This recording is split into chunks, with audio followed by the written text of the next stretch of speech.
tired of this shit sometimes, man. That's one thing. YouTube is really getting my fucking nerves, but we're about to be live. What's up, everybody? How's everybody doing today? Sorry for the delay. I'm just tired of always messing with the software, but this is your boy Reg in the building. Got my homegirl Ashley with me, my lovely What up? co-host. The album we're about to review today is Ghostface Killah's Bulletproof Wallets, released in 2001 on Epic under SME Records and shit like that. Singles album is known for, it came out with, I want to say, Never be the same again. yeah, I know that was a single. That one, and I want to say Maxine was a single too. I want to say, yeah. No, okay, Never Be the Same Again and Ghost Showers. Yeah, I knew. Okay, gotcha. All right, Oh, so yeah, so Ghostface Killah, like man, one of the greatest members of the Wu Tang. To a lot of people, he's kind of carrying the Wu Tang on his back and shit like that. And yeah, man, like he's definitely one of the greatest members and one of the most flamboyant, one of the best storytellers in hip hop history and shit like that. And so yeah, how did you get into Ghostface's music? well, I know sometimes back when I was living in the old house on Sirius XM, I would hear some of his stuff on one of the hip hop stations, and um, and I know my brother he's really into hip hop, so yeah. Okay. Mm-hmm. To me, I got into Ghostface with of course, like the Wu Tang Clan and shit like that. I think like the first solo song I heard from Mm-hmm. Ghost was "Back Like That" with Neo back in 2006. That was released. That was a big song back in that time and shit like that. I remember seeing that song a lot in Rap City. Um, and yeah, man, the first album actually peeped from Ghostface. I want to say was actually, of course, Iron Man, and that's a fucking five mic, bar holes none fucking classic album, like storytelling at its finest and shit like that. You know what I'm saying? And so Yeah. yeah. And so when it comes to like this review, this is going to be a pretty different review, as I'm going to split this review in two parts because if you guys should know your Wu history and shit, this is not the original version of this album and shit. This is not the original version, which I want to talk more about towards throughout the whole review. And so I've already reviewed Iron Man, and I know that Supreme Clientele was reviewed last year and whatnot. And so after the release of like Supreme Clientele, that was like a big album and shit like that for Ghost and shit like that. You know, it kind of like solidified like the Wu Tang and shit like that, solidified them. And I think like this was actually his last album on Epic Records and stuff. And so with Supreme Clientele, he went through some sample clearance issues and stuff like that.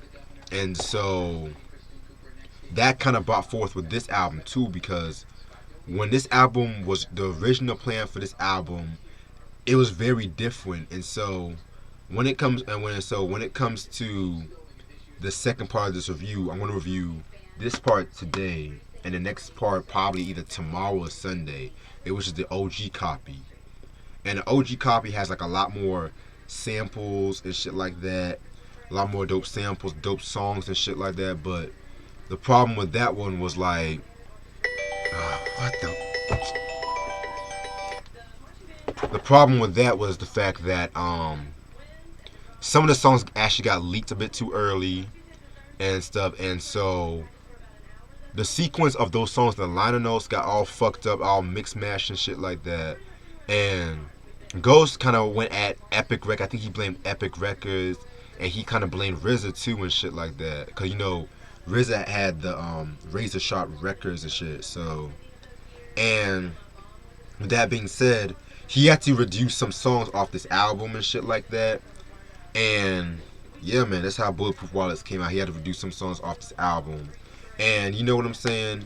He basically kind of saw it as like, quote unquote, the he saw it as like a pass on by album because, like I said, he was trying to get out of his Epic Records. He got out of his Epic Records contract with this one, and he ended up signing to Def Jam Records, which that's gonna be another story for a different day.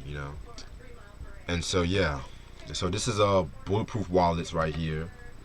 Very dope album. I always love the album cover and shit. Ghost and Ray just cooking up some shit, cooking up marvelous shit like that. You know what I'm saying? Um, yeah, man, Yeah. fuck, dope. And yeah, I'm actually opening this shit now. So yeah, yeah, y'all know how I do. But okay, so this is what the CD looks like right here.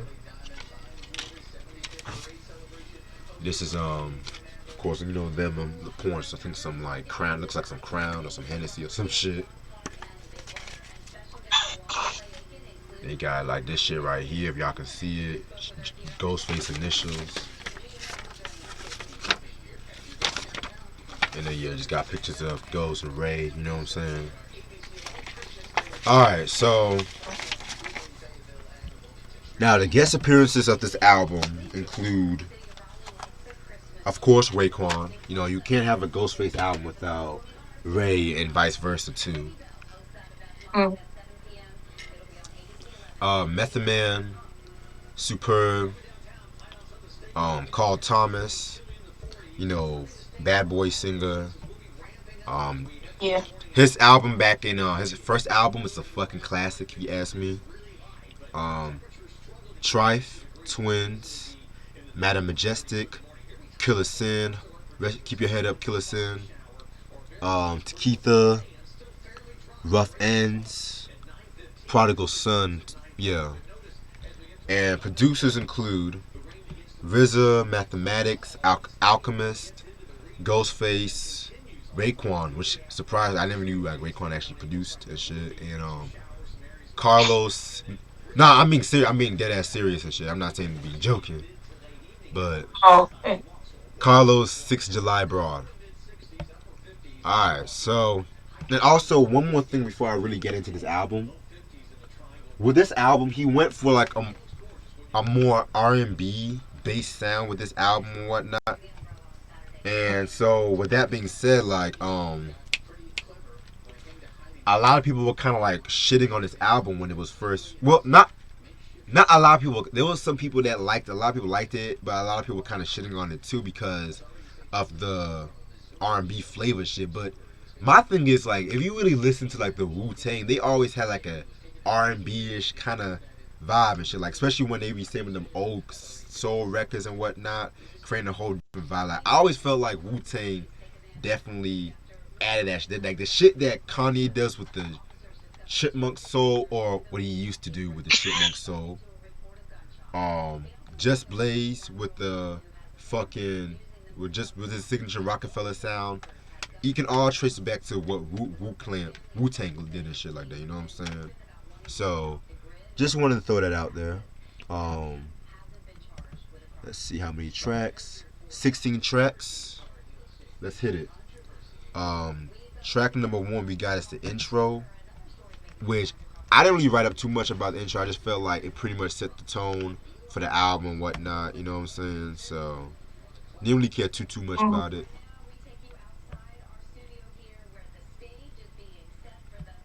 Yeah, I mean, I was kind of surprised that they sampled on the OJ Stairway to Heaven because I know I heard that song being used on Chrisette Michelle's song.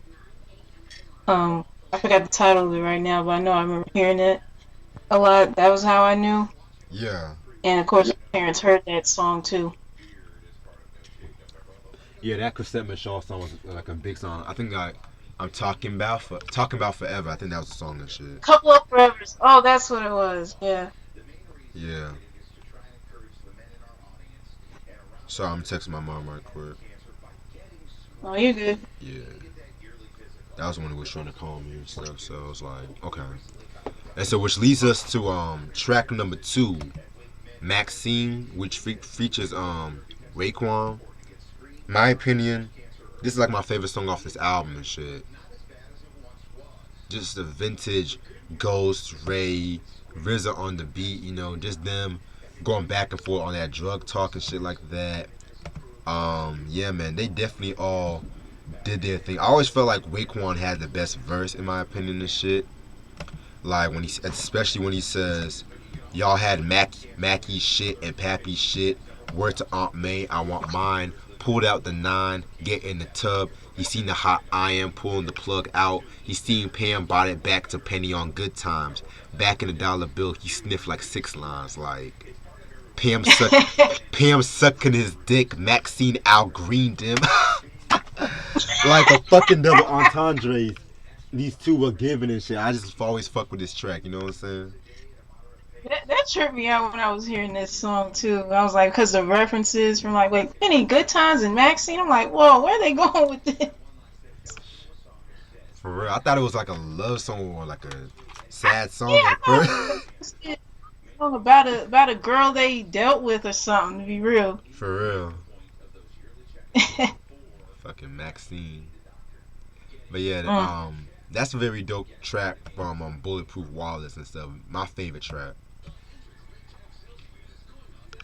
Yeah, it's this track right here is growing on me because at first it was like, okay, Maxine, I thought they were talking about them dealing with like some female from way back or whatever, but I didn't know it was like a drug related song. I was like, hold up, like where are they going with this? They took it to another level that I didn't know, but I'm like, dang, like like what? Mm. But yeah, man. Yeah, man, that's like top notch Wu Tang and shit. If I had to make like a top 10 list of Wu songs from the 2000s I fucked with, that would definitely be in the top five and shit. Actually, Oh, okay. actually, I think most songs will mostly be Ghostface songs, but that's another story for a different day. Um, yeah, that's Maxine. Next track we got is Flowers. So this was one of the many songs that got caught up in the sample clearances and shit like that. You know what I'm saying? With Mhm. Bulletproof Wallets. This song features Method Man, Superb, and Raekwon. Me personally, I kind of prefer the OG version of the song and stuff like that, but I didn't care for the beat because it uses the Bob James sample and shit like that. The Take It to the Mardi Gras sample and shit, which has been used by everyone from like Run DMC to Jay Z, if I'm not mistaken. And it's just like they made it like a more of like a club banger, like something you would mostly hear from 2001, but still Mhm. incorporating that Wu sound and shit. And that's one thing I felt about that song and shit like that. You know what I'm saying? So even though this is like one of Ghostface's favorite songs off this album, I just always felt like the OG version was much superior in my opinion. Mhm. Yeah, really didn't get a chance to listen to the OG version. The only version I heard was this, and I didn't know that sample that you just mentioned was used many times by others, such as what you just said, Jay Z and Run DMC. I had no idea with that. But when I was listening to the song, it does give you a sense of like you hearing it during the club scene during the early 2000s, because yeah, that was like the signature sound at the time if you really want to get the crowd going or whatever. Right. And that, but I found this to be a alright song to me. Yeah, don't get me wrong. Like it's a good song and shit like that, but it was just like you can tell they were trying to go for that commercial reach too. In a way, Yeah, like or the yeah, label influence. You know what I'm saying? Labels influences and shit. Cause you know yeah. Sometimes it go either very good or very bad, depending. exactly. Mm. All right. And then we get to one of my all-time favorite songs off this album, "Never Be the Same Again" with Raekwon and Ghost. I mean Raekwon and Carl Thomas. Man, this song right here though, like this is like one of those songs where a lot of people were kind of like shitting on the album for based off this song. What? Yeah, you'll be surprised. Not a lot of people like this song. Well, because they felt like it was a bit too soft and shit. But I'm just like Ghost. If you really listen to Ghostface, he's always had like them sentimental songs, like "All That I Got Is You," which is a masterpiece song right there, and shit. Like what else? What else? Like yeah, I can't really think. It's like too many to count in my head, but Yeah, but some people don't even like "Never Be the Same Again." I love this fucking song. I think it was what Carl Thomas just made this song with that chorus and shit. Then they had Mm-hmm. I think they had like a video where I think they were like in court or whatnot. Like, yeah, that was a hot song. I always liked that song and shit. To me, the best way to describe that song was a more sentimental wildflower and shit. Cause if y'all remember his first album, he had a song called I think Wildflower, where he just goes off about this girl cheating on him and whatnot. Whereas this one is like a more vulnerable Ghostface and shit like that, where he's basically just like kind of upset about how this girl did him wrong and whatnot. Some of the lines I want to recite off of too was, give me a second. He says, I came home on Friday. Saturday I found out that night I cried with the kids. I was out, and my man I'ma do him in, and the Lord knows best what I'ma do to him. And you can creep the crib. All I'm saying is let me find out you got a man around my kids. Like, that's some real ass shit though. Like, I don't care what you do with your life, just don't bring him around the kids and shit. You know what I'm saying? Like, it's some real ass shit. Random strangers around children. Right. Mm-hmm. But yeah, I would say for all my woo heads who like shit on this song, I would say like it's a good song. Like it's not as bad as many other songs or rappers trying to have a soft side and shit like that. Ja Rule, Mesmerized, but that's another different story. Yeah, yeah. Like hell no, I can't stand that song, Mesmerized. Fuck that. Mm.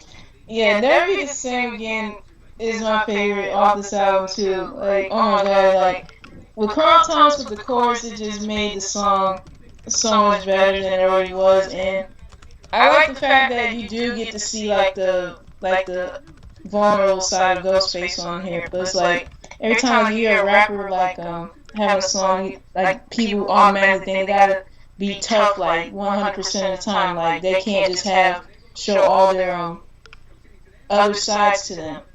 And that's what I love about this one too. Exactly, because it's like I just kind of find it interesting how people praise like Drake and all that shit, but like when another rapper want to have a soft side, like Jay-Z said it the best and shit like that in Ignorant Shit.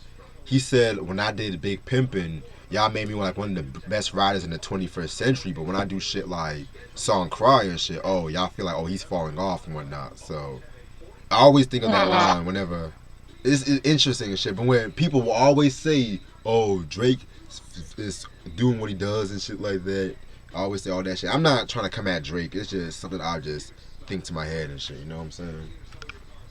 Yeah. Ironically, I sipped tea by that, but it wasn't intentional. Um, Alright, so Never Be the Same Again. Fucking dope song. I like that shit. Then we get into. Well, you said what you thought about the song too, right? You don't have nothing to say. Yeah. Okay, cool. Yeah. Gotcha.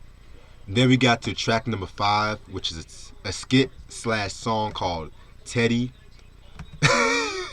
Pretty funny skit. It has Superb. They're basically harmonizing over the a Harold Melvin and the Blue Note sample and shit. Dope song, by the way. Dope song. And Super was like, let's smoke some weed. I said, let's smoke some. Like, that could have been a fucking song by itself and shit. Maybe like a little shortish kind of song. I don't know. I fuck with that shit. I vibe with that shit, low key. Maybe it was the way they were flowing, because I always liked that Harold Melvin and the Blue Note song too and shit. But still, it was just, that was just hot the way they were flowing on that. But that could have just been me.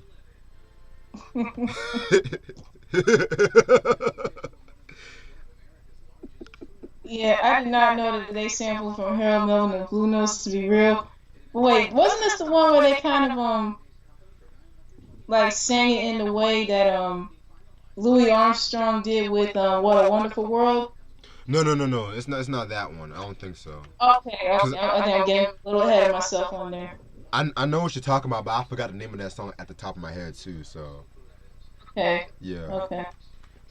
Yeah, this was like for the first one, like, what the hell are they talking about? Like with Teppy and then going to Theodore next. I'm like, I thought they were talking about someone they knew with that name, to be real. For real, like, cause you know, a lot of times I don't really listen to like a lot of skits in hip hop, but I would say this album, Me either.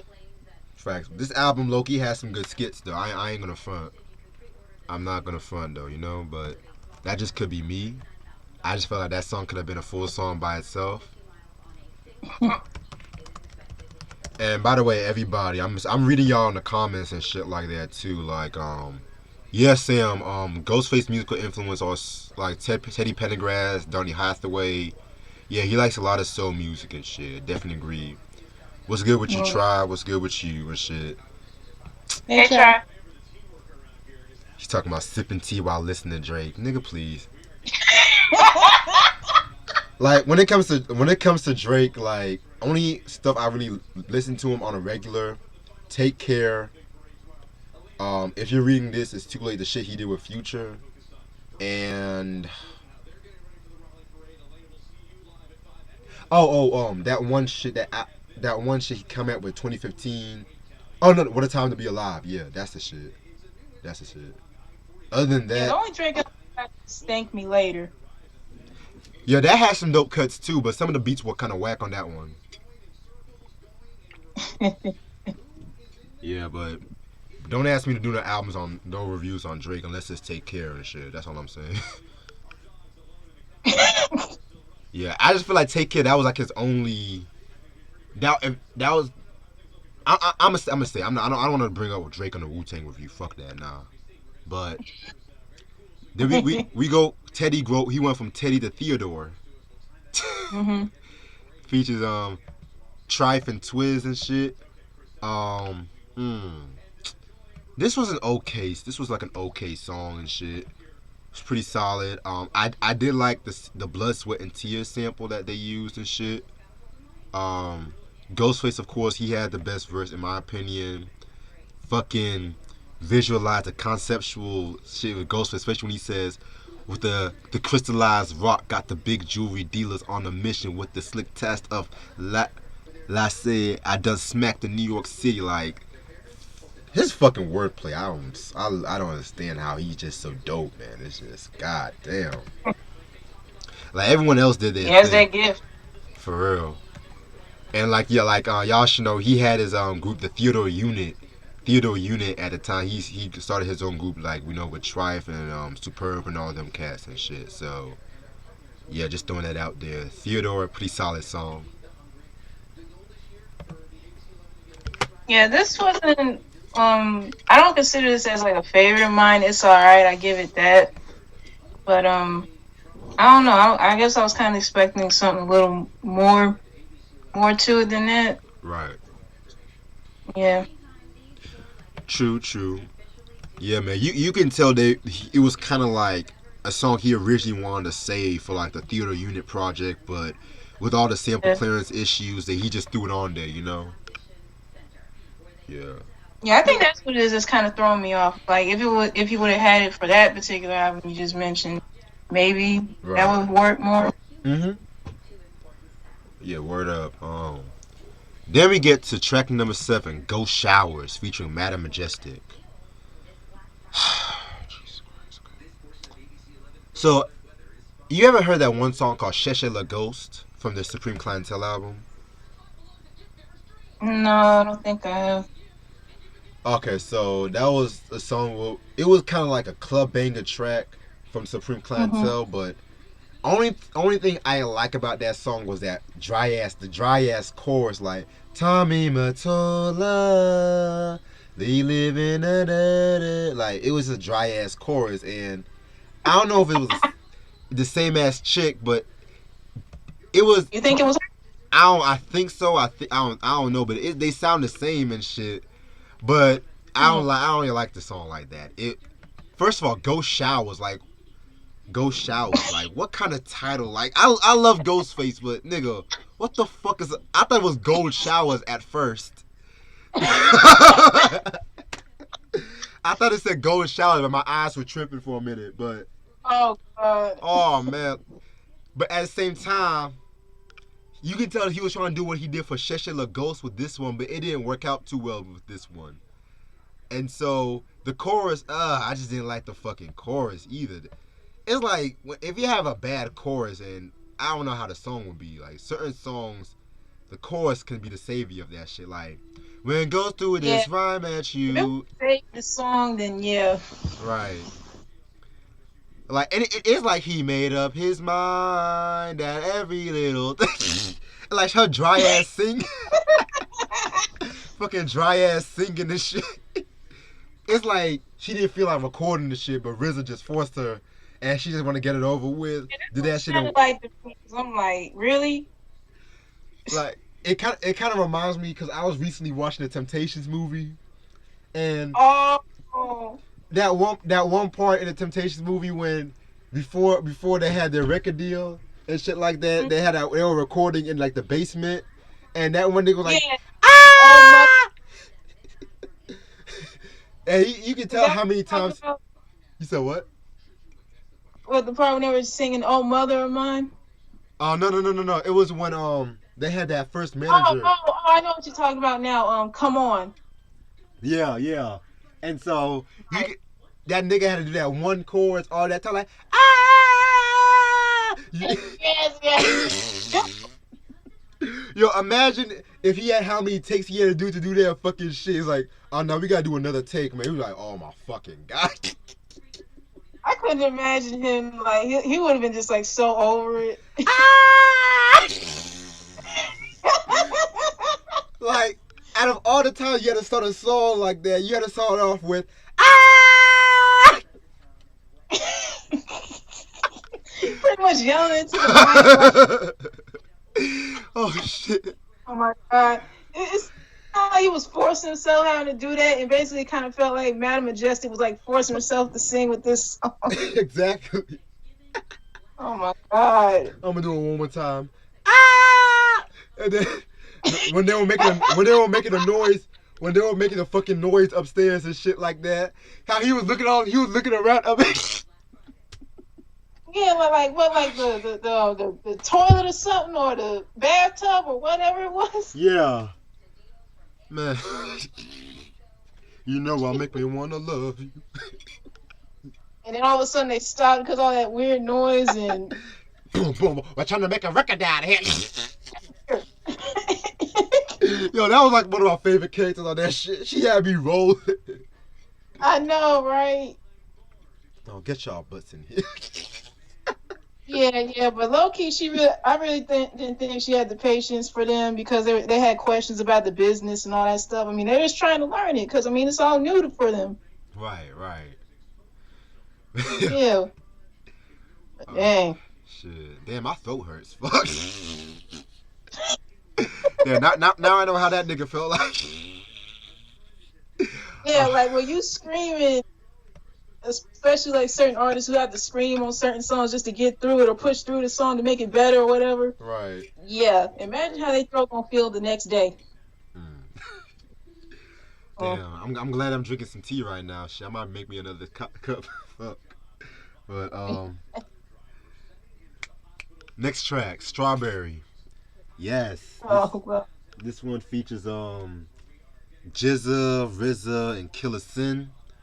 Mathematics produced this beat right here. Again, next to Maxine, this is like one of the strongest tracks off this album. And excuse me, this was like one of the few tracks that was definitely on the OG and the retail version that I felt like it fit both versions and shit. That fucking beat by Mathematics, oh my fucking god, like dope ass beat. Killa Sin alone, man, like he just fucking went in. I'm sorry, but Killa Sin and Shaheed, man, if they weren't in fucking prison, they would have been a problem for the rule. I'm saying. And What did they locked up for? let me think. I think I could be wrong, but I think like I'm gonna look up Killa Sin right quick, since I'm already on Wikipedia. But Okay. Killa Sin got weapons possession, and I think if I'm not mistaken, Shaheem got manslaughter. But if I'm wrong, please correct me on the chat. But yeah, that's another thing. I'm definitely gonna talk about the Lost Generation one, probably sometime next month, since I'm already talking about Wu Tang and shit. Cause Shaheem, that dude right there, man, he is definitely like, if he wasn't locked up, man, he would have been a fucking Hmm. problem. Like, shit, like his first album was okay, it was cool, but the Lost Generation, his second one, 5 mic classic in my opinion. 5 mic classic, like probably I might review that one day. I'll let you know one day, cause I know you'll probably like it, cause it has like a hip hop slash R&B kind of feel with certain tracks, like. But yeah, Yeah. Strawberry. Back to Strawberry. Yeah, dope song. I love the fucking beat. I felt like Killer Sin definitely went in on this fucking track, especially when he says, dancing like Ed Norton, catching a smack like from Jackie Gleason. Dancing like Ed Norton, catching a smack from Jackie Gleason. Bloody Mooners, episode 1 where weapons got spun, like, and that's the thing with this fucking album and shit like that. That the way they were flipping like these old TV characters with the double entendres, Yeah, yeah, I was about to mention that. Yep. like, and then what's his name? Ghostface said some shit like, Solomon was wise. I got 50 other bitches. Some eat bitches. Some bitches fuck my niggas. Solomon was wise. I got 50. Like some shit like that, man. Like some ill ass shit. Like they were just going in on this fucking like. This should have been a fucking single, except for that goddamn ghost showers and shit. Except for that Yeah, I wonder whose idea was that. epics, but Ugh. we never know. Maybe it was Ghost's idea. Maybe it was Ghost's idea. Maybe. Probably. But yeah, man. Like Strawberry, definitely a dope ass track. Again, one of the strongest tracks off this fucking album, bar none.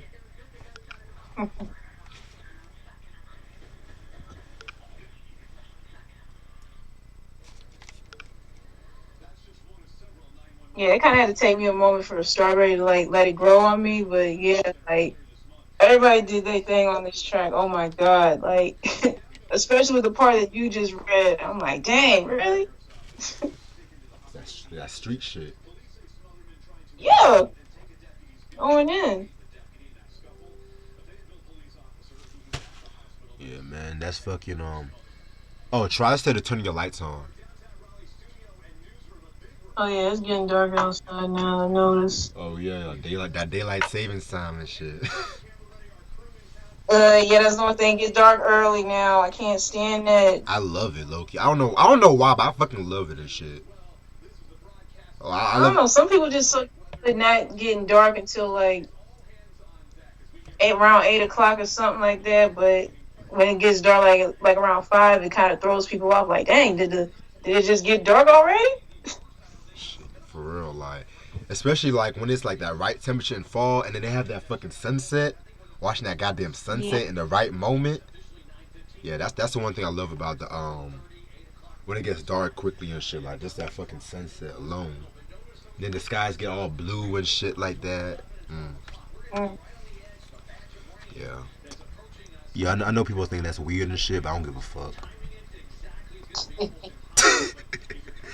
Fucking try over here making jokes and to call me black. Or we making jokes and Hey, black. dang. Anyway, track number 9 we got is The Forest. This was produced by The Alchemist. This was one of the 3 songs he produced for the album. A little trivia about the song The Forest was he actually made the beat to this song, but if I'm not mistaken, Ghostface was not in the studio when he made the beat and shit. Cause he didn't, Oh. cause I think their schedules got conflicted and whatnot. But at the same time, people loved the song so much that he just felt like the job was done and whatnot. You know what I'm saying? So it was like no ill will towards Ghostface. It was just like a time schedule thing. Mm-hmm. Yeah, man. So like I mentioned with the TV characters, they went in with like the Yeah. cartoon characters and whatnot. Like I felt like Cartoon Network and Nickelodeon and WB was all up in my system and whatnot. Like fucking. After that though, Jerry, Tom, the cat, Ruther Rats, Riff Raff, Courageous Cat, Josie and the Pussycats, Yeah, Porky. Porky Pig, Rip Shag, Elmer Fudd's double snub cartoon Gat had sat in the back of the hat. The hippos had O's. Wilma had fucked Johnny Bravo. Oh god, damn. Oh, Damn, well, damn, Wilma over here cheated on Fred and shit. I always thought she would cheat on Barney and shit. yeah, me too. Like, Johnny actually got some ass. Fuck. Richie had his shit snatched and yapped at a live show. That bitch Dollar boasted, yo. Astro screamed at Dino. Like, whoo, man. dang, Astro, Dino, Man, you can never be, Dollar, for from real. Richie Rich. You can never be too old watching cartoons and shit, man. I was just, Exactly. I was just watching Looney Tunes last night. Fuck. I know, right? Right. I was watching regular show sometime last night. I watched Archer earlier. For real. Rick and Morty. I like Oh yeah. I like Arthur, but when Arthur's voice got too damn high, I stopped watching the show. I have not watched Arthur in years, to be real. Shit. It's just like when it's like this nigga's voice got mad deep, then his voice got mad high, then it got deep again. I was like, damn, this nigga got some reverse puberty shit going on. What the world? Like, then of course our favorite Freakazoid. You gotta always Freakazoid is our shit, you know. Oh yeah, that was a very underrated show, man. Very, very underrated. Man, we gotta do a video on Yeah. that one day. We got to. Yeah, season 2. I plan on getting season 2 of Freakazoid at some point. Yeah, I'm gonna get the complete series sometime. Well, like when my money's good, or like when my credit's all good, my money's good. I'm gonna get the season 2 and shit. Yeah. I know they got the Freakazoid t-shirts too. Oh, I need to get me one of them too. Like, Same. I know I do. shit. Wow, we're gonna talk all day about Freakazoid and shit before. Shit. But yeah, ain't nothing wrong with Freakazoid. Did you have anything else to say about the Forest? The Forest, I love the fact that they referenced all like those classic cartoons, and I'm like, man, they really going in with that. For real. From Tweety Bird, Pig, Elmer Fudd. I'm like, dang, where they going with this? And then wait, was there an original version of this one too? The Forest. Let me double check on my source. I'm not. I don't think so, but let me just double check. Yeah, because when I was like reading like what they sampled for certain songs off here, they said something about the Wonderful World of Disney was sampled. Yeah. There's I think the OG version's on the original version of Bulletproof Wallet. So Okay. because the OG version, just spoil it just had more of like a woo sound, but I'll talk more about that. Okay. Yes. But yeah, the fucking Forest, man, like ill ass song right there. Oh yeah. Alright. Track number 10, The Jooks, featuring Trife and Superb. Again, another song I believe was probably for like the theater unit project and shit, or something theater unit related. What I think about this song? This song was alright. It was pretty alright and shit like that. Not really too big on this song. I just felt like it was, like I said, filler Yeah, I know material. what you mean. I feel, Yeah, but the sample was dope. I like yeah. the sample. The beat was okay. Facts. Yeah, I was gonna say that too. Yep. I think that's what saved this song, I think. You have anything more to say? Nah, that was pretty much it. Alright, bet. Alright, next song we got is Walking Through the Darkness featuring Takitha. Again, another song I felt like it's cool, but it was on the okay side as well too and shit like that. I wasn't really feeling a song like that. I actually like this one. You say you like it? Yeah. I don't know if it was just her singing the chorus or whatever. I don't know what it is about the song. It just, I don't know, just was something different about it that I like. I just can't put my finger on it. I see what you're saying. I definitely see what you're saying and shit. Cause the Mm, chorus is catchy. I'll give you that, but yeah, I don't know. I just felt like with this song, I just felt like it was good, but it's not a favorite. You know. yeah. All right. Let's see where we at right now. Track number 12 is like a kind of like a short song skit called "Jealousy." Pretty ill little skit slash song.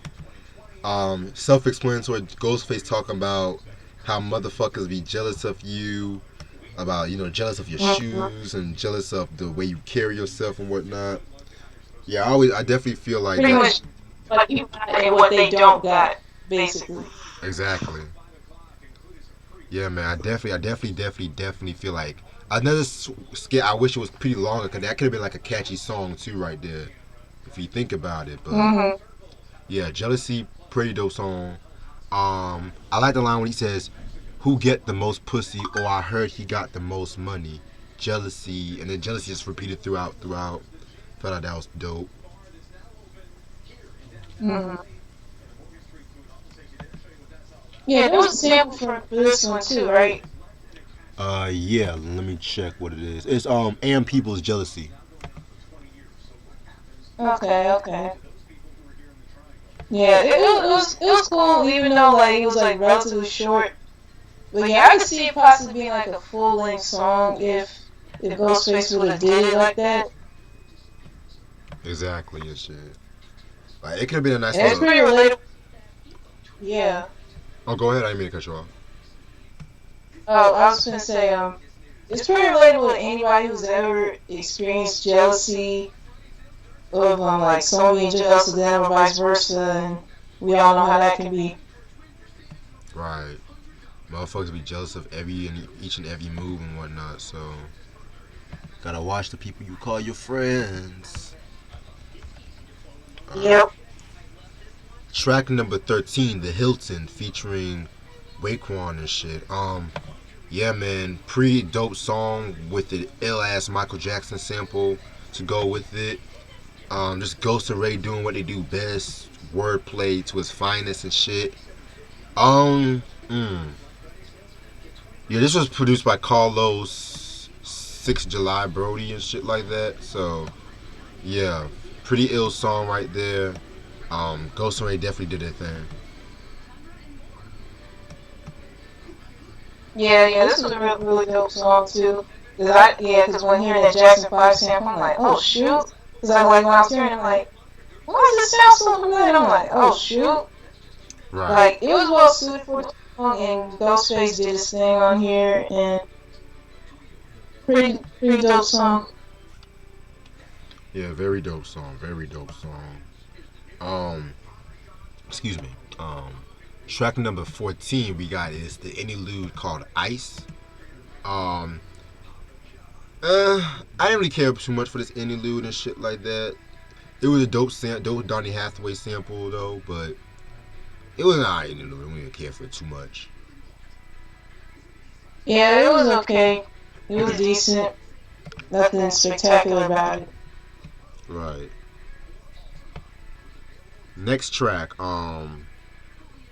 we got is called Love Session featuring Rough Ends. For those who don't know, Rough Ends was like a R&B group from like the early 2000s, if I'm not mistaken, and shit Mm-hmm. like that. I haven't really heard too much Yeah. from them since and shit like that, because I know they were big in like early 2000s stuff, and then they kind of like slowed down a little bit, and Fell off. yeah, pretty much. They had like an unreleased album that they released to their fans like 2010 too, but I'm not really a big fan of Rough Ends like that.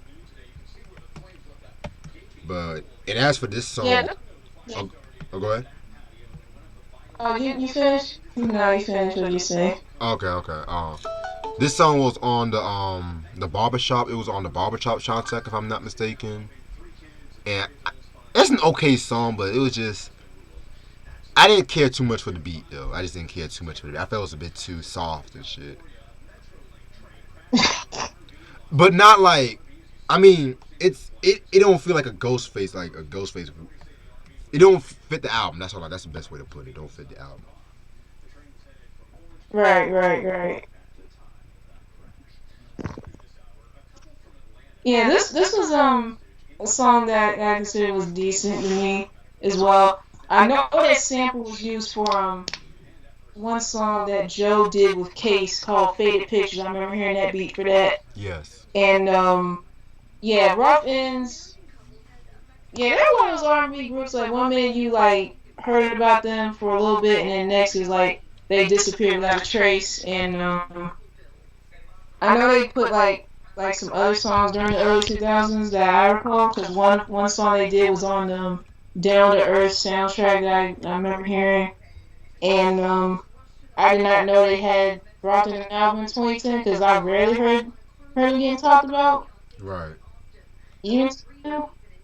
But yeah, it was alright. But I do see what you're saying, how this song doesn't fit for Ghostface. 'Cause, I mean, I could see someone else doing a song like this, but I don't know. I guess it really doesn't suit him. For real and shit. And like I said, like it would have been if it like the barbershop soundtrack is one thing because it's like a movie soundtrack, but still. Yeah. Mm. Try said Rough Ends, aka the bootleg Casey and JoJo. Damn. And you know what? You know, I was just about to say something about that too, because like one of the dudes that was singing during the chorus or whatever, he sounded a little bit like Casey with that like very rough, rugged voice or whatever. I'm like, really? Mm. I'm channeling Casey and JoJo right now. Casey and JoJo. Shit. But the last song off this album was Street Chemistry with Sun and Trife. Um, Dope beat by Alchemist and shit like that. Just like a little, I want to say like a posse, you know, them all spitting rhymes and shit. I felt like definitely Trife definitely did his thing with this one and shit like that. Especially the line where he says, "When shit start happening, y'all start scattering, skating across the bridge in the county of Madison." Like, very dope track right there and shit. Nice way to end off the album. I'll give you that. Yeah, Street Chemistry at first it was kind of like it was having me a little puzzled at some point, but gradually I couldn't imagine Ghostface ending the album any other way with this one here. So it was pretty good. I give him that. I commend everybody who did this one here. Yeah, I definitely agree with you on that one. Dope ass way to end off the fucking album and shit. I'm gonna let you give your thoughts first on this one. Okay. Yeah, this was my first time really listening to an album by Ghostface Killah, but I know, like, I guess people who really don't know that I'm somewhat familiar with Wu-Tang Clan, and I know that he's part of them and all that stuff, and I would really have to really keep all their early stuff to give my honest thoughts on all that at the moment. But I'll say that this album it was really good. It had some songs that were like a hit or miss, other stuff that I liked, and yeah, that's pretty much it. If I had to rate this one here, I would give this album like 4 out of 5. Okay, got you. Hmm. Mhm. This album to me, I mean, it's another album that you can say got kind of fucked up by the label, but it's not as bad as people make it out to be. I always felt Mhm. like he was trying to experiment and make like an R&B. Well, whether it came out as an R&B influenced album or not, it was kind of came up with that one and shit just like that. By like a few mishaps, I felt like certain songs did not like. I felt like shouldn't really be on the album and whatnot, but at the same time, it's not really a bad album. I definitely feel like lyrically, it's just as potent and good as Supreme Clientele and Iron Man. The guest appearances for the most part did its thing. Production was definitely good too and whatnot. So yeah, man, very dope album and whatnot. And the when I talk about the OG copy, which I might do either today or tomorrow, I'm definitely going to explain why, like how different and shit like it with it and stuff like that. So I'll give it a 4 out of 5 as well too. Dope album. All right, so what time is it? 5:21. Oh, Try said he wants to give his thoughts on the album. Yo, so you Okay. okay? I'm gonna invite you on. Try. Give me 1 second. Let me know when you're ready for setup.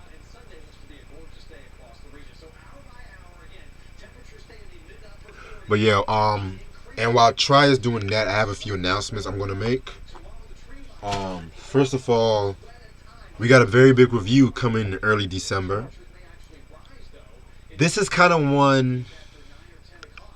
I don't know how I'm gonna feel about this next review. Well, this big review you're gonna do and shit. I don't know if it's gonna be our next one, but we're gonna talk about the Jackson's Victory album, and we're gonna talk about Jermaine Jackson's Dynamite album and shit.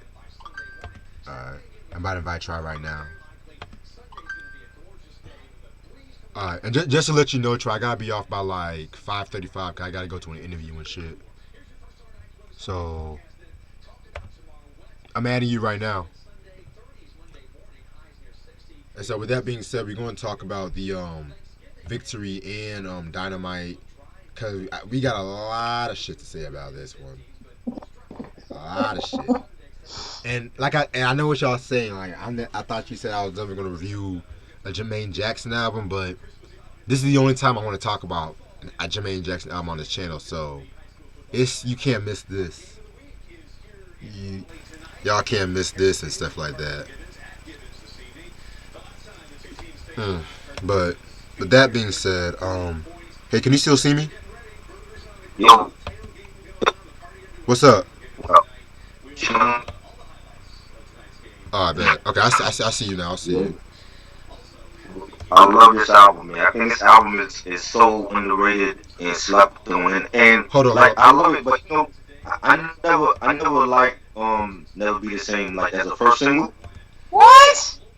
You say I mean, you never liked it as a first I don't single? know, like compared to like Iron Man and, and Supreme Clientele, like I just thought that Never Be the Same could have been like a third. I never felt like it should have been like a first. I mean, it was just different to come out with an album like this, and then like you come out with the R&B joint with Carl Thomas, and that they used to play that video if you remember like all the time on 106 and Park. It was on the countdown for weeks or whatever, I can and imagine. I just felt like I mean compared to like the songs like straw I mean not even Strawberry but like Flowers or the Jukes, the Hilton, like I think those could have been like first singles to me. I just felt like Never Be the Same could have been like a more like a third single. True, true. But it wasn't bad. I just felt like as the first single from this album, I'm like, I don't know. But I love the album. I think it's like his third best after Iron Man and Supreme Clientele. I like Pretty Tony, but I don't like Pretty Tony as much as this one. And um even like the other albums after this, like Fish Scale was dope. I like Fish Scale Ooh, and More I love Fish Fish. But Scale. I think this is stepping like because of the R&B influence, and he had Rough Ends on there. I never cared for Rough Ends. Mm-hmm. He had his studio, some of his studio unit members, Trife and Twiz and Lord Superb, rest in peace to him. Right. And I just thought it was a banging album. When I was in Miami, in '03, I took this album with me down there because that's how much I enjoyed it. And I was like laughing that shit while I was down here, and it's just a great album. Like songs like Flowers and the Hilton and Strawberry, the Jokes. You know what I'm saying? Walking through darkness. It was just a solid album. The production was on point. RZA still had it at that time. I don't think we would have gotten that type of RZA if it was, you know what I'm saying? But I just felt like it was a dope ass album, and he didn't have Ray on like all the songs, but Ray was still present, Right. and I think people sleep on it. So I think I feel like Ghost, like I said this before, like Ghost and Sean Price, they carried the flag for their respective crews during the 2000s. You know what I'm saying? Like if it wasn't for Ghost, being consistent, during that whole decade, I don't even think I think we would have been an afterthought as far as like the solo stuff. And I think Ghost, he put the war on his back, and he definitely carried the flag during the 2000s, and especially with like one of these albums. And same thing with Sean Price, rest in peace to him. Right. And I just like yeah, he's always been on point. And I just think that people, for whatever reason, they shit on this album because I've even seen like posts where like this week when people posted the album anniversary, they were saying, "Oh well, I didn't buy the album because the sun wasn't on the album, but the album is still good even if the sun wasn't on it." Right. You know, Mm-hmm. yeah, like I remember hearing like the bootleg. There a lot of the leak tracks were like on like DJ Two mixtapes and stuff. I remember hearing the Sun and the Watch and songs like that. But I feel like even with those songs not being on the album, it's still a solid album. I would give it like a 4.5.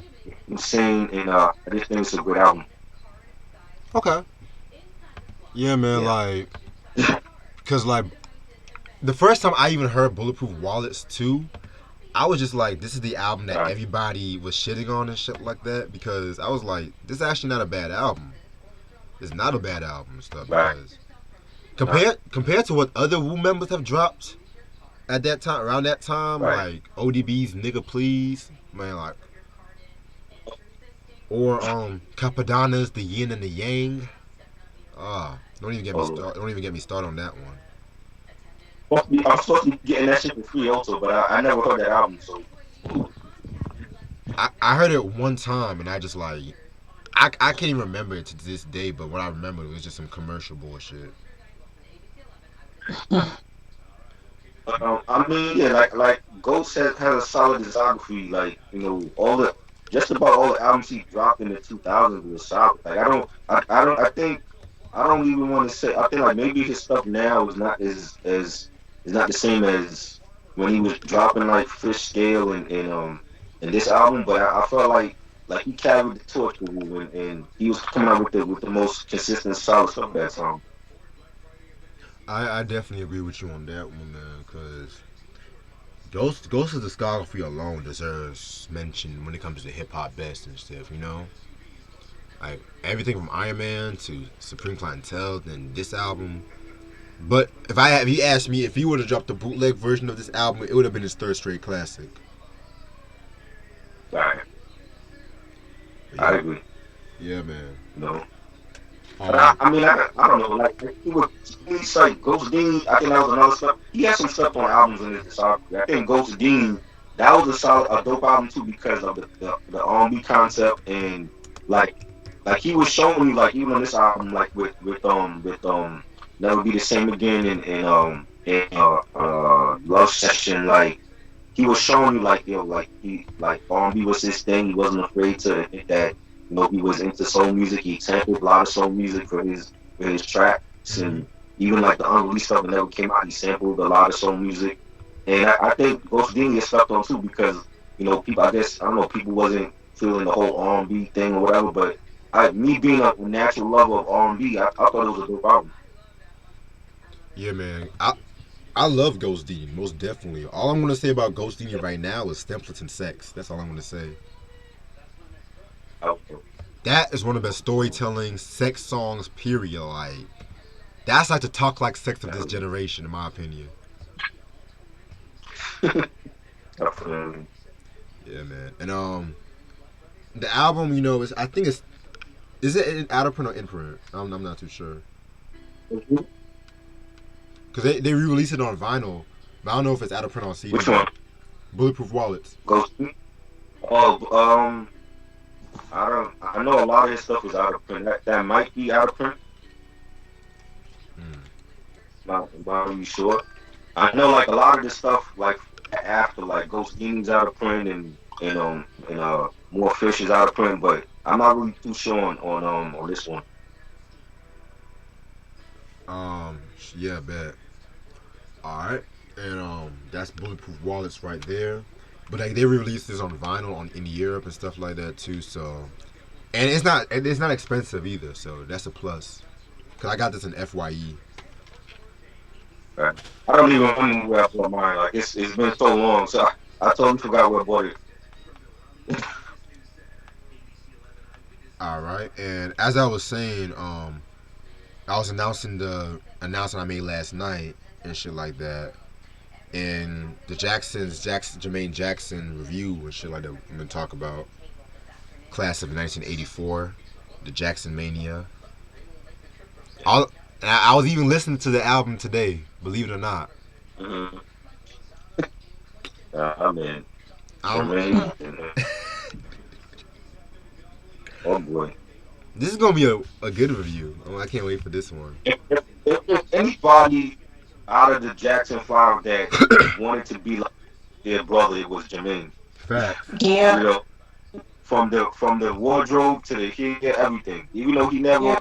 had the temper like Michael, but if you look on that album cover, that's Michael. Like that whole wardrobe was Michael right there. Oh yeah. Facts. And You know. I'll tell you what too. I'm just waiting on a few more CDs, and I'm gonna do like the last part of the collection and shit like that. I'm trying to debate if I want to just do the two albums and do the collection after, or just split it in two because that's gonna be a lot. I'm trying to debate on that right now. I And mean, you can too like you do like the Victory album and Jermaine in the same episode, and then you can do the collective grid. true, true. Yeah. Yeah, man. That'll be- Also, what was I about to say? We still got to do. You said y'all are trying to do Crazy, Sexy, Cool too next week. Okay. Let me see how my schedule is gonna be. If we do it next week, it'll pop. I want to talk about the Davies album also. Which one? The Davies album, the new one, Survival. Yeah, I was gonna say we can talk about that on your channel if you want. Yeah, yeah. Want to do that? Yeah, I'll text you about that one and shit cause I know that with Thanksgiving, I'm gonna see my family now. I got like a lot of things to do on Thanksgiving, so if we do shit, it might be like the weekend. Okay. Yeah, cause gotta handle some family shit this whole break. Yeah. And then also this Sunday, I'm gonna talk about the moment y'all been waiting for, the Delirious review. You know, Yeah. and That's it. I'm not just gonna talk about stand-up albums. I'm also just gonna if I find a special too because hint hint I'm gonna talk about Raw right after Delirious, and you know they never had an album for Raw, but I was like, you know what, I can still talk about it Mm-hmm. because I always liked Raw better than Delirious. I don't know about y'all and shit. Hey, I Really. like Raw more. I think it was more funny. It was more funny than the Blue. This the Bill Cosby sketch alone. That's the Bill Cosby Right. sketch alone is genius. And I like the part where he's like talking about how his mom used to make him the bootleg hamburgers with the Yes. like grease. Right. And Like love that shit. with Delirious, I love Delirious, but like I kid you not, some of this shit kind of sounds a little dated, and I hate using that word. I always hate using that word and shit, especially like with the homosexual jokes and shit like that, which would not fly today by any means. Right. Yeah, but at the same time, it's just like with Raw, like what Troy said, it felt like more of himself and shit like that. That was his Richard Pryor live in concert, in my opinion. Yeah. Yeah, but I have to actually get ready to go because I gotta do an interview and shit like that for this thesis. But thank y'all so much for doing this review with me. Thanks for having me on. Of course, Bulletproof All Wallets. right. Don't be scared about the R&B influence of this album. It's a must-have for every Wu head. Yeah. And about a better tomorrow review. I might make that the last trash review of the year though too. So yeah, let's go. I'm gonna end off the decade with a bang. That's all I'm saying. Yes, you are. I'm gonna end. I'm ending shit because we also gotta talk about erotica too. Oh yeah, yeah, yeah, We yeah. got we gotta talk about right. erotica next month. Yep. Definitely. All That's right. fun. But yeah, thank y'all so much for watching this episode of Hip Hop Review and stuff like that. As usual, this is your boy Reg here. Hope everybody has a safe weekend and peace. Peace.